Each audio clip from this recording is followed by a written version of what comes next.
नमस्कार, स्वागत है आप सभी का एनएफ न्यूज पर। मैं हूं आपके साथ रोहित। पहलगाम आतंकी हमले के बाद लगातार एक्शन मोड में है मोदी सरकार और इस बीच पाकिस्तान को लेकर तमाम ऐसे समझौते रद्द किए गए, तमाम ऐसे एक्शन लिए गए जिसके बाद उम्मीद की जा रही है कि अब आगे माकूल जवाब दिया जाएगा। तो ऐसे में मेरे साथ पूर्व विंग कमांडर पुष्कल द्विवेदी जुड़े हैं, उनसे समझेंगे कि भारत सरकार ने अभी तक जो एक्शन लिया उसके मायने क्या है और आगे क्या डायरेक्ट एक्शन की भी तैयारी है। बहुत बहुत स्वागत है पुष्कल जी आपका एनएफ न्यूज पर। प्रणाम आपको और सभी दर्शकों को मेरा प्रणाम। पहला सवाल सर यही कि जो समझौते रद्द किए गए, जो एक्शन लिया गया, वीजा रद्द करने की मांग है, पाकिस्तानियों को बाहर निकालने की मांग है, इतने से काम चल जाएगा? देखिए, काम तो नहीं चलेगा, लेकिन देशवासियों को भी ये समझने की आवश्यकता है कि सरकार जो एक सोवरेन नेशन को संभालती है, एक लोकतांत्रिक देश में, उसके पास बहुत ही ज्यादा स्ट्रॉन्ग तुरंत से दिखाने के लिए, यानी कि तुरंत से सिग्नलिंग बहुत ही स्ट्रॉन्ग करने के तरीके डिप्लोमेटिक ही होते हैं। तो डिप्लोमेटिक तरीकों में जिस तरह से सरकार ने रिस्ट्रिक्शंस डाले हैं, वाघा बॉर्डर बंद किया है, ट्रेड बंद की है, तुरंत डिप्लोमेट्स को यहां से जाने के लिए कहा है, यहां तक कि उन लोगों को भी, उन पाकिस्तानी नेशनल्स को भी यहां से जाने के लिए कहा है जो यहाँ टूरिज्म के लिए या मेडिकल के लिए भी आए थे। तो इंटरनेशनल पार्लेंस में अगर देखें तो डिप्लोमेटिकली बहुत ही स्ट्रिक्ट ये दिया तो है साइन, भारत सरकार ने बहुत ही स्ट्रिक्ट साइन माना जाएगा इसे, अगर हम डिप्लोमेटिक पार्लेंस में लें। अब इससे पाकिस्तान कितना संभलेगा, कितना समझेगा, वहां के टेररिस्ट मॉड्यूल्स कितना समझेंगे, वो एक एंटायरली अलग बात है। लेकिन जो सिग्नलिंग है सरकार की वो बहुत स्ट्रांग है, इसमें कोई दो राय नहीं। सर, हाई कमीशन में 50 लोग की संख्या घटाकर 30 कर दी, बंद नहीं किया जा सकता था क्या? नहीं, देखिए, कोई भी हाई कमीशन बंद करने से नुकसान अपने ही देश का होता है। हाई कमीशन, अगर हम अपना हाई कमीशन बंद कर देंगे तो नुकसान हमारा ज्यादा होगा, ये एक डिप्लोमेटिक रियलिटी है। तो जो संख्या घटाई गई है वो संख्या घटाई भी उन प्रोजेक्ट्स में से गई होगी जो मुझे अभी इसके डिटेल्स पता नहीं है और शायद ये पब्लिक डोमेन में आउट ना भी हो, लेकिन मुझे ये मालूम है कि उन प्रोजेक्ट से ही घटाई गई होंगी जो प्रोजेक्ट पाकिस्तान के हित वाले होंगे, जो ऑफिशियल्स वहां पर वो काम कर रहे होंगे जिससे कहीं ना कहीं पाकिस्तान के डिप्लोमेटिक रिलेशंस मजबूत हो, उन्हीं को हटाया गया होगा। और जिन ऑफिशियल से भारत को लाभ है, भारत की एजेंसीज को लाभ है, उनको हटाना अपने हित में नहीं है। तो ये निर्णय सरकार का सही है। सर, निर्णय सरकार का सही है और इस बीच तमाम मुख्यमंत्रियों से, देश के सभी मुख्यमंत्रियों से गृह मंत्री अमित शाह की बातचीत होती है। वो आदेश देते हैं कि तत्काल प्रभाव से रिकॉर्ड देखिए और सभी पाकिस्तानियों को बाहर भेजिए। आर्मी चीफ उपेंद्र द्विवेदी इस बीच बॉर्डर पर हैं, एलओसी पर हैं। अगर चीजों को कनेक्ट करें तो डायरेक्ट एक्शन की तैयारी है। देखिए, डायरेक्ट एक्शन की तैयारी तो 100% रहती ही है। भारतीय फौजें हमेशा इस तरह के एक्शन के लिए तैयार रहती हैं।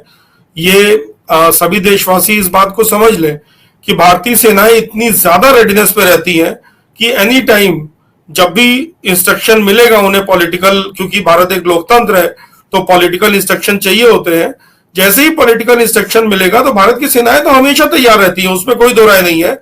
आज जो जनरल साहब, जो चीफ अगर गए हुए हैं बॉर्डरिंग एरियाज में, और वो भी एक बहुत बड़ी सिग्नलिंग है।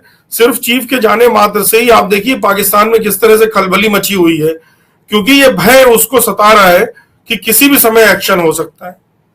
सर, लेकिन पाकिस्तान भी इस वक्त दम भरने की कोशिश कर रहा है, कह रहा है कि सिंधु जल समझौता अगर रद्द किया तो ये जंग की शुरुआत है और हम जंग लड़ने के लिए तैयार हैं। नहीं, बिल्कुल, पाकिस्तान भी देखिए एक देश है, उसके पास अपनी रेगुलर आर्मी है, रेगुलर एयरफोर्स है, नेवी है, तो वो ऐसे बयान देगा। लेकिन आज मैं आपके चैनल के माध्यम से देशवासियों को बताना चाहता हूं कि जितने ज्यादा दिन हम पाकिस्तान को इस तरह डरा करके रखेंगे उतना ज्यादा पाकिस्तान का नुकसान होगा। देखिए, इसको आप समझिए, एक होता है रिटेलिएशन जो सिर्फ और सिर्फ रिएक्शन होता है, रिएक्शनरी होता है, वो करते हैं छोटे लोग जिनकी समझ कम है। सरकारें ऐसा नहीं करती, फौज ऐसा नहीं करती है। फौज हमेशा रिस्पॉन्स देती है। अच्छी सरकार अगर कोई भी है वो रिस्पॉन्स देगी। तो रिस्पॉन्स, हम मेरे ख्याल से सबसे अच्छी रिस्पॉन्स यही कि आने वाले 2 महीने तक इस पाकिस्तान के अंदर इस दहशत को, इस खौफ को, उनकी सेनाओं के अंदर इस खौफ को जिंदा रहने दिया जाए कि भारत कभी भी आक्रमण कर सकता है, सर्जिकल स्ट्राइक कर सकता है। और देखिए वो इतने डरे हैं कि उन्होंने ये सोचा कि आर्मी और एयरफोर्स स्ट्राइक कर चुके हैं, इसलिए सबसे पहले इस बार उन्होंने अपने नेवल एलिमेंट को ऑपरेशनलाइज किया, ये सोच के कि अगला वार नेवी से हो सकता है। और ऑब्वियसली सोचना लॉजिकल भी है। तो आप ये देखिए कि जितने दिन तक पाकिस्तान इस ढुलमुल इस डर में रहेगा, उतना ज्यादा वो वीक होता जाएगा और बदला तो लिया जाएगा। रोहित जी, मैं आज आपके चैनल के माध्यम से एकदम देशवासियों को स्पष्ट कर देना चाहता हूं कि बदला तो इसका लिया जाएगा। भारत सरकार इसका बदला लेगी, हमारी फौज बदला लेगी, या अगर वो नहीं भी लेती है तो मैं आज आश्वस्त करता हूं आपके इस चैनल से सार्वजनिक रूप से कि अगर ऐसा बदला नहीं सरकार भी लेती है तो कल की सेना इतनी समर्थ है कि वो पाकिस्तान की धरती में घुस के वहां पर बदला लेगी, बदला लिया जाएगा। लेकिन वो समय हमारी चूजिंग का होगा, वो समय भारत सरकार, सीसीएस और हमारी तीनों सेना के प्रमुख वो डिसाइड करेंगे। लेकिन सर, पाकिस्तान की तरफ से जो बयान आ रहे हैं वो चीन के दम पे दे रहे हैं क्या? देखिए, चीन के दम पे ही पाकिस्तान जो कुछ करता है वो चीन के दम पे करता है, और पीछे से उसके पास अमेरिका का भी हाथ उसको है। जिस प्रकार से हमने देखा कि बलोचिस्तान के अंदर जो रिकोडिक, जो एक गोल्ड माइन है, जो जिसकी कैपेसिटी इतनी ज्यादा है रोहित जी, 7,000 किलो सोना प्रति वर्ष निकालने की कैपेसिटी है, उसका टेंडर कनाडा को दे दिया गया है। तो अमेरिका के भी इंटरेस्ट है। तो पाकिस्तान बोलता है वो अमेरिका के दम पे और चाइना के दम पे बोलता रहा है, लेकिन अब डोनाल्ड ट्रंप के आने के बाद पाकिस्तान को जो अमेरिकी सहायता है, मेरी समझ में वो बिल्कुल ही नेग्लिजिबल या खत्म हो जाएगी, और अब सिर्फ चाइना उसका सिरमौर बचेगा। मुझे लगता है चाइना खुद इस समय डरा हुआ है, क्योंकि चाइना खुद ऐसी स्थिति में नहीं है। हम कोई और पॉडकास्ट चाइना पे कर लेंगे। चाइना खुद इस समय भारत के अधीन है, कुछ चीजों में भारत की मर्जी के अधीन है, भारत की पॉलिटिकल नेतृत्व सहृदयता के अधीन है, नहीं तो कई जगह पर हम चाइना को बहुत बुरा डेंट दे सकते हैं। बिल्कुल। और पहले जब शुरुआत में पहलगाम आतंकी हमला 22 तारीख को हुआ, उसके बाद जब हमने चर्चा की पुष्कर जी, तो पाकिस्तान मानने से इनकार कर रहा था, जैसा हर बार करता रहा। लेकिन अब पाकिस्तान के अंदर से ये बयान आने लगे कि असीम मुनीर ने हमला करवाया, असीम मुनीर के उस बयान से ये सब कुछ हुआ। अब तो तमाम मंत्री भी कहने लगे कि वो मिलिटेंट थे हमारे। नहीं, देखिए, पाकिस्तान तो है ही, इसमें कोई दो राय मत रखिए। देखिए, ये मैंने पहले ही बोला कि आतंकी हमला नहीं है, ये जिहाद है, और पाकिस्तान अपने आप को जिहाद की धरती मानता है। पाकिस्तान एक नेशन के तौर पे जब बना, तभी से वो ये चाहता था कि पूरी दुनिया के मुसलमानों की उम्मत का वो खलीफा कहलाए, यानी तुर्की की बजाय पाकिस्तान की तरफ लोग देखें। और ऐसे ही कई उस समय जुमले उछाले गए, नया सितारा, इस्लाम का नया सितारा। और जब पाकिस्तान का एटम बम जब उन्होंने उसको डिक्लेयर किया, टेस्ट एंड ट्रायल करके ऑपरेशनल डिक्लेयर किया, तो उसको इस्लामिक बम का नाम दिया गया। तो इसमें कोई दो राय है ही नहीं कि पाकिस्तान इसके पीछे है, और रूट्स तो इसकी पाकिस्तान में ही है, इसमें कोई दो राय नहीं, और पाकिस्तान इसीलिए इतना डरा हुआ है। सर, अगर भारत एक्शन की तैयारी करता है तो आपको लगता है कि क्या कौन कौन से देश साथ में खड़े होंगे जो दिख रहे हैं उनके अलावा, इजराइल, रूस, अमेरिका, इन सबको छोड़ के? देखिए, भारत का जो एक्शन होगा वो लीको ही होगा, यानी कि लिमिटेड कॉन्फ्लिक्ट। अभी फुल वॉर की स्टेज तो नहीं आएगी, क्योंकि पाकिस्तान कर ही नहीं सकता। अभी मैं आपको बताता हूं कि पाकिस्तान इतनी बुरी स्थिति में है कि सिर्फ हमारी इंडियन एयरफोर्स, अगर अगले 1 महीने सिर्फ इंडियन एयरफोर्स अपनी ट्रेनिंग फ्लाइंग को बॉर्डर के करीब शिफ्ट कर दे, यानी कि जो ट्रेनिंग फ्लाइंग उसके लोकल फ्लाइंग सेक्टर्स में होती है, उस ट्रेनिंग फ्लाइंग को वो बॉर्डर्स के थोड़ा नजदीक शिफ्ट कर दे, तो सिर्फ इतने वर्ष से पाकिस्तान की इकोनॉमी गिर जाएगी। हमने देखा बालाकोट के समय और उसके बाद के एक्टिवेशन जो पाकिस्तान के हुए, वो एक एक दिन में पाकिस्तान एयरफोर्स का सिर्फ फ्यूल का खर्चा, सिर्फ तेल का खर्चा करोड़ों अरबों रुपए में था। यानी कि पाकिस्तान 15 से 20 दिन के बाद इस लायक भी नहीं रहेगा कि अपने जहाज उड़ा सके। तो 1 महीने में हम उनकी पूरी अर्थव्यवस्था को निचोड़ कर सकते हैं, सिर्फ अगर हम अपनी सिर्फ ट्रेनिंग फ्लाइंग को थोड़ा सा बॉर्डर के क्लोज डाइवर्ट कर दें। तो ये तो मैंने एक छोटा सा उदाहरण दिया, उसके अलावा नेवल शिप्स के उदाहरण, आर्मी जो कर सकती है उसके उदाहरण है ही है। तो ये मानिए कि फुल वॉर की स्टेज में तो पाकिस्तान है नहीं, ये सिर्फ कहने की बातें हैं कि वो फुल वॉर करेंगे।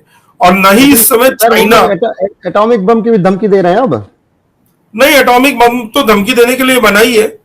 एटॉमिक बम जो उन्होंने बनाया है वो भी चाइना की मदद से बनाया है, या यूं कह लीजिए कि चाइना का उधार लिया बम है वो तो इसीलिए बना ही है कि उसकी धमकी दे, लेकिन धमकी देने से कुछ नहीं होता है।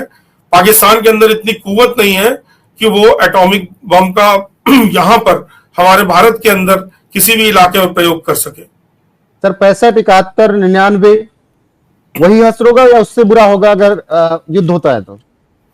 नहीं, युद्ध अगर होता है तब तो पाकिस्तान का नामो निशान मिट जाएगा, ये मैं निश्चित रूप से कह रहा हूं आपसे, क्योंकि युद्ध नहीं हो रहा, ये पाकिस्तान चाहता है कि युद्ध ना हो। आज की डेट में भारत की कोई ऐसी खास इच्छा नहीं है कि युद्ध हो या ना हो। हम उस स्थिति में बैठे हैं कि we are the game changers. हम 4 से 5 दिन की वॉर में एयर सुप्रीमेसी ले लेंगे पाकिस्तान के अंदर, और जब हम एयर सुप्रीमेसी ले लेंगे उसके बाद नीचे सिर्फ हमें झंडे ही गाड़ने हैं और हमें कुछ खास रिटेलिएशन मिलना नहीं है।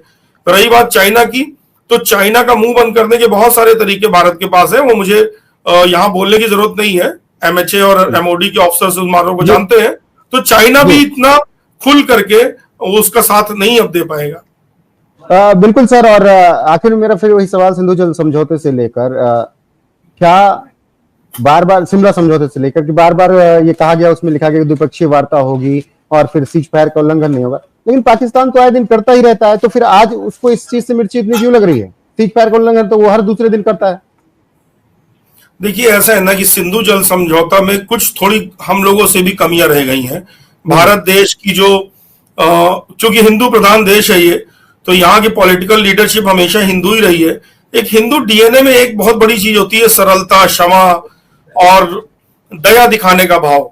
तो हमने कभी उस दृष्टि में ज्यादा सोचा नहीं, लेकिन मुझे लगता है अब समय आ गया है कि हमें सोचना चाहिए कि within the ambit of treaty, आज तो भारत सरकार ने बहुत बोल्ड स्टेप लिया कि ट्रीटी को ही फॉर द टाइम बिंग उसने एब्रोगेट कर दिया, टेम्परेरी किया लेकिन एब्रोगेट किया, लेकिन इसका कोई खास फायदा आज हमें होगा नहीं।